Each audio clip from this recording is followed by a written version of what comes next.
बिस्मिल्लाहिर्रहमानिर्रहीम अस्सलाम वालेकुम।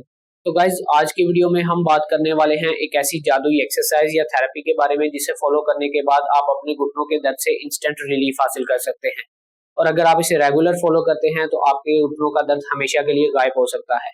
जी हाँ, मैं बात कर रहा हूँ सेल्फ फ्रैक्शन थेरेपी के बारे में या सेल्फ फ्रैक्शन एक्सरसाइज के बारे में। इसे फॉलो करने के बाद आप अपने घुटनों के दर्द से हमेशा के लिए निजात हासिल कर पाएंगे। तो गाइस सबसे पहले किसी भी प्रॉब्लम को या नी पेन को ठीक करने के लिए आपके लिए ये जानना बहुत जरूरी है कि आपके घुटनों की दर्द की वजह क्या है, इसकी कॉज क्या है या इसकी रीजन क्या है। क्योंकि अगर आपको किसी भी चीज की रीजन मालूम होगी, इसकी वजह मालूम होगी कि इसके पीछे क्या कॉज है, तो आपको उसके लिए स्पेसिफिक ट्रीटमेंट देना, ड्रग थेरेपी देना या कोई भी एक्सरसाइज फॉलो करना बहुत ईजी हो जाता है। क्योंकि जब आप वो फॉलो करते हैं तो वो चीज उसके लिए स्पेसिफिक होती है और उसकी वजह से आपको आराम हासिल होता है। लेकिन जब आपको किसी भी चीज की कॉज या रीजन मालूम नहीं होती कि इसकी वजह क्या है, ये दर्द क्यों हो रहा है या इस प्रॉब्लम की वजह क्या है, तो आपको उसके लिए ठीक करना बहुत ज्यादा मुश्किल हो जाता है। क्योंकि जब आपको वजह मालूम नहीं होगी तो आप डिफरेंट तरह के एक्सपेरिमेंट करेंगे जिसकी वजह से आपको फायदा होने के बजाय नुकसान भी हो सकता है। तो गाइज जो भी एक्सरसाइज या थेरेपी हम आपको बताने वाले हैं ये स्पेसिफिक नी पेन में की जा सकती है। क्योंकि हर नी पेन में अगर हम इसे करेंगे तो हमें फायदे के बजाय नुकसान भी हो सकता है। इसलिए हमें अपने नी पेन की वजह मालूम होना बहुत ज्यादा जरूरी है। तो सबसे पहले हम देख लेते हैं कि कौन सी स्पेसिफिक नी पेन है जिसमें हम ये एक्सरसाइज फॉलो नहीं कर सकते। जैसा कि सबसे पहले हमारे पास है स्पोर्ट्स इंजरी। स्पोर्ट्स इंजरीज में हमारे पास कोई भी टेंडन की इंजरी हो सकती है। इसके अलावा हमारे पास कोई लिगामेंट की इंजरी हो सकती है, कोई फ्रैक्चर हो सकता है, मेनिस्कियल इंजरी हो सकती है, कोई मसल की इंजरी हो सकती है जिसकी वजह से आपको नी पेन आ रहा हो, कोई स्वेलिंग हो सकती है। तो हम इस एक्सरसाइज को इन नी पेन में फॉलो नहीं करेंगे। तो यहाँ पर यह सवाल बनता है कि हम इस एक्सरसाइज को या थेरेपी को किस नी पेन में फॉलो कर सकते हैं। तो सबसे पहले हम इसे ऑस्टियोआर्थराइटिस की नी पेन में फॉलो कर सकते हैं, कॉन्ड्रोमलेशिया में फॉलो कर सकते हैं, पेटर्लोफेमोरल सिंड्रोम नी पेन में फॉलो कर सकते हैं, या आपको चलते हुए जकड़ाव महसूस होता है, अपने घुटने जो है वो लॉक होते हुए महसूस होते हैं, या आपको जब सुबह बेड से उठते हैं तो अपने घुटनों में जकड़ाव स्टिफनेस फील होती है, तो हम इस नी पेन में भी इस थेरेपी को फॉलो कर सकते हैं।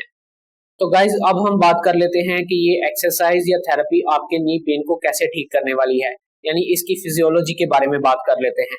अगर हम सपोज कर लें कि ये हमारा नी जॉइंट है, ये हमारी जो है वो थाई बोन है जिसे हम मेडिकल टर्म में फीमर कहते हैं, और ये हमारी शीन बोन है जिसे मेडिकल टर्म में हम टिबिया कहते हैं। इन दोनों के दरमियान यहाँ पर एक स्पेस क्रिएट होती है या बनी होती है, जिन यहाँ पर हमारे जो है वो मनिस्कस होते हैं और एक नरम हड्डी होती है जिसे हम कार्टिलेज कहते हैं। एजिंग प्रोसेस के साथ साथ या उम्र गुजरने के साथ साथ यहाँ पर ये जो स्पेस है या जो खला है ये कम होना शुरू हो जाता है और हमारी कार्टिलेज बोन जो है वो घिसना शुरू हो जाती है, जिसकी वजह से ये दोनों बोन आपस में टकराती हैं। और जब भी हम नी बेंड करते हैं या चलने की कोशिश करते हैं तो ये दोनों बोन आपस में रगड़ खाने लगती हैं। जब ये रगड़ खाती हैं तो फ्रिक्शन पैदा होती है जिसकी वजह से आपको पेन महसूस होती है, अपने घुटनों में जकड़ाव महसूस होता है। आप जब सुबह बेड से उठते हैं तो आपको फील होता है कि आपके घुटने जो है वो अकड़े हुए हैं, उनमें स्टिफनेस है जिसकी वजह से आपको पेन महसूस होता है। अब यहाँ पर हमारा काम है कि हमने इस स्पेस को क्रिएट करना है या खला को मेंटेन रखना है ताकि हमारी ये दोनों बोन जो है आपस में फ्रिक्शन पैदा ना करें या रगड़ ना खाएं जिसकी वजह से हमें पेन महसूस ना हो। तो हम क्या करते हैं कि सेल्फ फ्रैक्शन एक्सरसाइज या सेल्फ फ्रैक्शन थेरेपी की मदद से हम इनके दरमियान एक स्पेस को पैदा करने की कोशिश करते हैं, यानी ये दोनों बोन को हम अलहदा करने की कोशिश करते हैं ताकि यहाँ पर खला पैदा हो, यहाँ पर स्पेस क्रिएट हो जिसकी वजह से यहाँ पर फ्रिक्शन क्रिएट ना हो। फ्रिक्शन नहीं आएगी जब ये दोनों बोन आपस में रब नहीं होंगी तो ये हमें पेन की जो सिग्नल्स हैं वो महसूस नहीं होंगे जिसकी वजह से हम अपने काम कर सकते हैं, हमें स्टिफनेस फील नहीं होगी, हमें घुटनों में जो है वो जकड़ाव महसूस नहीं होगा। तो चलिए अब चलते हैं कि हमने ये एक्सरसाइज कैसे परफॉर्म करनी है। तो गाइज इस एक्सरसाइज को परफॉर्म करने के लिए हम जो है वो इसे 3 स्टेजेस में डिवाइड कर लेते हैं। अब हम पहली स्टेज के स्टेप्स देख लेते हैं। इसको परफॉर्म करने के लिए आप ऐसे जमीन पर बैठेंगे, आप किसी एक्सरसाइज मैट या योगा मैट का इस्तेमाल कर सकते हैं। और ऐसे पर्सन जो नी पेन की वजह से जमीन पर नहीं बैठ सकते वो अपने बेड पर बैठकर ये एक्सरसाइज परफॉर्म कर सकते हैं। लेकिन यहाँ एक बात का ख्याल रखना है कि आपका मैट्रेस जो है वो बहुत ज्यादा सॉफ्ट या नरम नहीं होना चाहिए। दूसरा पॉइंट ये है कि एक्सरसाइज परफॉर्म करते हुए आपकी कमर जो है वो बिल्कुल स्ट्रेट होनी चाहिए, क्योंकि अगर आपकी कमर स्ट्रेट नहीं होगी तो आपको जो यहाँ पर एक्सरसाइज परफॉर्म करते हुए प्रेशर फील होगा जिसकी वजह से ये कमर आपकी हर्ट हो सकती है। ठीक है, तो एक्सरसाइज का पहला स्टेप ये है कि आप जिस टांग की एक्सरसाइज परफॉर्म करते हैं उसके ऑपोजिट टांग जो है वो आपकी स्ट्रेट होनी चाहिए, बिल्कुल इसी तरह जमीन पर लेटी होनी चाहिए, स्ट्रेट सीधी होनी चाहिए। ठीक है, फॉर एग्जांपल हमने जो है वो राइट साइड की एक्सरसाइज परफॉर्म करनी है या सेल्फ ट्रैक्शन थेरेपी देनी है इसे, तो हम इसे ऐसे फोल्ड करेंगे या बेंड करेंगे। अपनी दोनों फिंगर्स को जो है, दोनों हाथों की फिंगर्स को ऐसे क्रॉस करके इंटरलॉक करेंगे और अपने एंकल के पास प्लेस करेंगे और आहिस्ता आहिस्ता इसे अपनी तरफ खींचेंगे। जब हम इसे यहाँ मैक्सिमम पोजीशन पर ले आएंगे, अपनी कमर को स्ट्रेट रखते हुए ब्रीदिंग को आपने स्टार्ट रखना है, ब्रीदिंग नहीं रोकनी आपने। अब कुछ लोगों का यहाँ पर पेट बड़ा होता है तो वो अपनी टांग को फुल जो है वो अपनी पेट के साथ या सीने के साथ जो है वो नहीं लगा सकते, तो कोशिश करें कि अपना पेट कम करें, क्योंकि बाज दफा जो है वो ओवरवेट जो है वो भी आपके नी पेन की वजह होता है। तो आप इस पोजीशन को या पोज को जो है 15 से 20 सेकंड के लिए ऐसे होल्ड करके रखेंगे। अब यहाँ पर फिनोमिना क्या हो रहा है कि आपकी शीन बोन और थाई बोन इनके दरमियान जो है वो गैप क्रिएट हो रहा है। जो पहले गैप ऐसे था, अब वो इस तरह क्रिएट हो रहा है।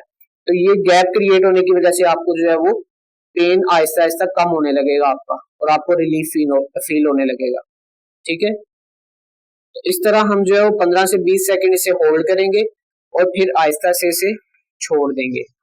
ये वापस अपनी ओरिजिनल पोजीशन पर चला जाएगा और दोबारा हम जो है वो अपने फिंगर्स को लॉक करेंगे और यहाँ पर आने देंगे और इस पोजीशन को हम मेंटेन करेंगे 15 से 20 सेकंड के लिए।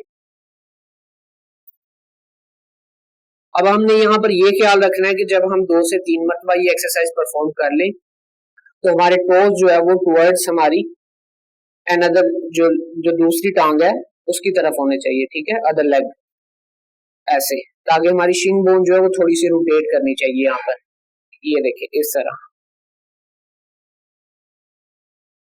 अगर आपकी टांगों की फ्लेक्सिबिलिटी बहुत ज्यादा है तो इस एक्सरसाइज को और ज्यादा इफेक्टिव बनाने के लिए यहाँ पर हम टॉवल का इस्तेमाल कर सकते हैं। हम यहाँ पर एक टॉवल लेंगे या कोई भी कुशन ले सकते हैं, उसका इस्तेमाल करेंगे। अपने जो नी है, नी गैप है, इसके नीचे ऐसे फिट करेंगे, इसे प्लेस कर देंगे और इसे ऐसे होल्ड करने की कोशिश करेंगे। अब यहाँ पर हम उसी पोजीशन में एंकल के पास जो है वो अपने हैंड्स प्लेसमेंट करेंगे इस तरह। ठीक है, और इसको ऐसे ही होल्ड करने की कोशिश करेंगे। ठीक है, अब इसी पोजीशन को हमने 15 से 20 सेकंड ऐसे होल्ड करना है और आपने इस जो एक्सरसाइज को 3 से 5 मरतबा जो है वो परफॉर्म करना है 15 से 20 सेकंड के लिए। आप दरमियान में जो गैप देंगे वो मैक्सिमम जो है वो 5 से 10 सेकंड हो सकता है। अब यहाँ पर क्या हो रहा है कि इस टॉवल को प्लेस करने की वजह से ये गैप और ज्यादा क्रिएट हो रहा है, यानी हमें जो खला चाहिए घुटनों के दरमियान में वो हमें मिल रहा है। लेकिन ये सारी एक्सरसाइज परफॉर्म करते हुए आपने कमर का खास ख्याल रखना है कि आपकी कमर जो है वो सीधी रहनी चाहिए। तो अब हम चलते हैं इस एक्सरसाइज के दूसरे स्टेप की तरफ। तो गाइज अब बात करेंगे सेल्फ ट्रैक्शन थेरेपी की सेकंड स्टेज के बारे में। इसमें आप घर में किसी भी बेड या टेबल का इस्तेमाल कर सकते हैं। कोशिश करें कि आपके टेबल या बेड की हाइट आपके घुटने के आसपास हो। इसमें हमने करना यह है कि आपकी जो टारगेट लेग है जिसकी आपने ट्रैक्शन थेरेपी या एक्सरसाइज परफॉर्म करनी है, इसे हम ऐसे टेबल पर या बेड पर प्लेस करेंगे ताकि हमारा जो एंकल जॉइंट है वो ऐसे हैंग करे, वो हर्ट नहीं होना चाहिए। इसके अलावा हमने एक टॉवल को रोल करना है और हमने कोशिश करनी है कि अपने नी जॉइंट के साथ जो है इसे प्लेस करें अच्छी तरह। इसको प्लेस करने के बाद दोबारा हम उसी पोजीशन में जाएंगे। इसी पोजीशन में जाने के बाद हम अपने हाथों की सपोर्ट लेंगे और दूसरी टांग की मदद से हम आहिस्ता आहिस्ता पीछे जाने की कोशिश करेंगे। अब यहाँ पर भी वही सेम फिनोमिना अप्लाई हो रहा है कि हमारी टांगों के दरमियान जो टॉवल प्लेस किया गया है इसकी वजह से हमारे जॉइंट के दरमियान जो है स्पेस क्रिएट हो रही है, जिसकी वजह से हमें सेल्फ ट्रैक्शन आ रही है और हमारे जॉइंट के दरमियान एक गैप क्रिएट हो रहा है, जिसकी वजह से हमें दर्द कम महसूस होने लगेगा। अगर आपको जो है वो टॉवल हर्ट कर रहा है तो आप इसका रोल को जो है वो थिन भी कर सकते हैं, यानी एक फोल्ड जो है वो कम कर लें। फोल्ड कम करने के बाद आप अगेन ऐसे प्लेस करें और दोबारा उसी पोजीशन में आने के बाद अपने दूसरे पांव को आहिस्ता आहिस्ता पीछे लेकर जाएंगे और बॉडी को बैकवर्ड यानी अपर बॉडी को हम पीछे की तरफ लेकर जाएंगे और अपने वेट को इस टांग पर शिफ्ट करेंगे ताकि दोनों हड्डियों के दरमियान यानी हमारी शिन बोन और थाई बोन दोनों के दरमियान एक गैप क्रिएट हो। जब ये गैप क्रिएट होगा तो हमारी पेन की सेंसेशन जो है वो आहिस्ता आहिस्ता कम होने लगेगी और हमारा जकड़ाव भी खत्म होने लगेगा। तो गाइज अब बात करेंगे सेल्फ फ्रैक्शन थेरेपी की लास्ट और थर्ड स्टेज के बारे में। इसमें हमें एक कपड़ा चाहिए जिसे रोल करने के बाद इसका एक इस तरह लूप बनाएंगे, या इसके अलावा आप मार्केट से थेरा बैंड या एक्सरसाइज बैंड भी परचेज कर सकते हैं। इसकी एक साइड फिक्स करने के बाद आप किसी बेड के साथ या किसी टेबल की इस एक लेग के साथ इसे फिक्स कर सकते हैं। फिक्स करने के बाद इसे इस तरह ट्विस्ट करेंगे, अपने पाँव में ऐसे फिक्स करेंगे, एंकल जॉइंट को लॉक करेंगे या फिक्स करेंगे। इसके बाद हमने ये करना है कि हम हाथों की सपोर्ट से थोड़ा थोड़ा पीछे होते जाएंगे। अब इसमें फिनोमिना ये हो रहा है कि हमारी टांग फिक्स हो चुकी है, हमारा एंकल जॉइंट फिक्स होने की वजह से हमारी शिन बोन जो है वो फिक्स हो चुकी है। किसके साथ? टेबल के साथ या थेराबैंड के साथ या इस कपड़े के साथ हम इसे फिक्स कर सकते हैं। पीछे होने की वजह से हमारी थाई बोन जो है वो यहाँ पर जॉइंट के दरमियान गैप क्रिएट करेगी। जब ये दोनों बोन आपस में गैप क्रिएट करेंगी तो हमारी पेन की सेंसेशन आहिस्ता आहिस्ता कम होना शुरू हो जाएंगी, जिसकी वजह से हमें घुटनों में जकड़ाव या पेन की सेंसेशन कम आएंगी और हमें एक्टिविटी करने में आसानी पैदा होगी।